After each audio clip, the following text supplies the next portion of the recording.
Hi everyone, I'm going to be talking about Play-Doh. Play-Doh is great because it lends itself to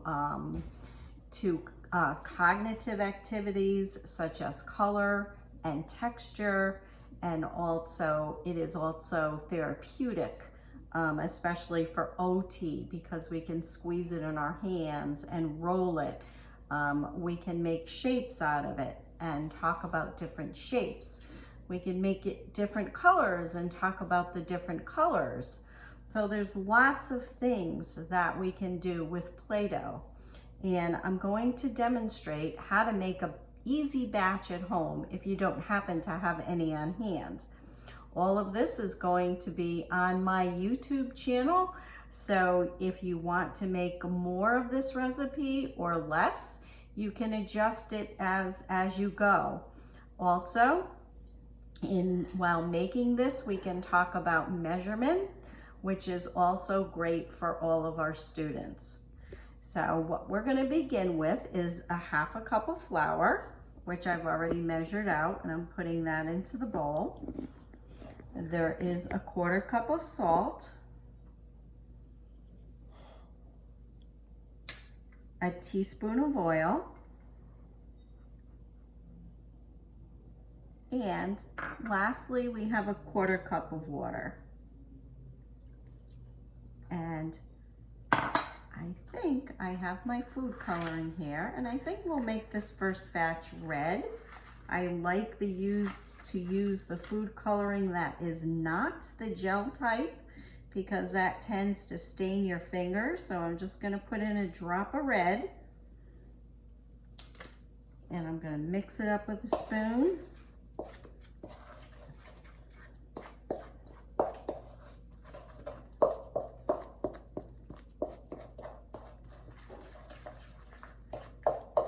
And I like this recipe because some of them you have to cook. This one, nope, you just put it in the bowl, mix it up, and it's all set to go. And you may need to add more flour or more water depending on, how you like it, what consistency it comes. So I'm mixing it all up, and we can talk about what a nice, actually it came out to be a pretty pink color. So we can talk about color.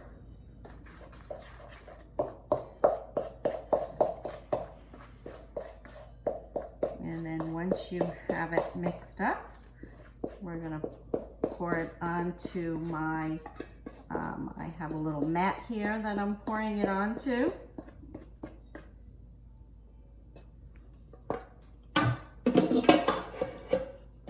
And we can knead it a little bit.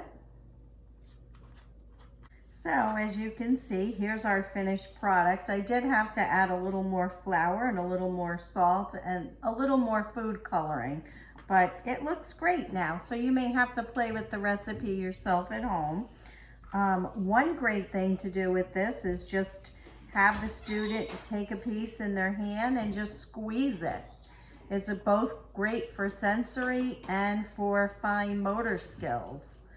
That's one thing you can do with our homemade Play-Doh.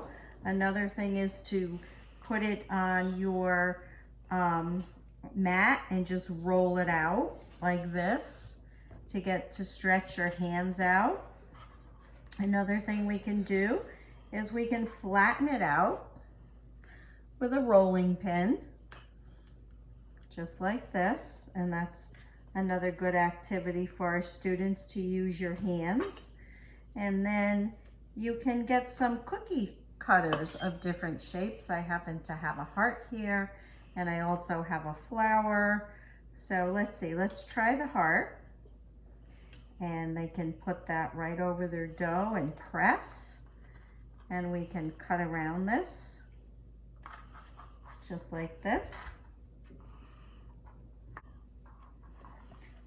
So here's our heart shape, and we can talk about shapes. We can talk about hearts or circles or squares or whatever you might have at home that you can use. So that's the end of my demonstration. I will have the recipe and some other activities on the YouTube channel. So have fun and enjoy.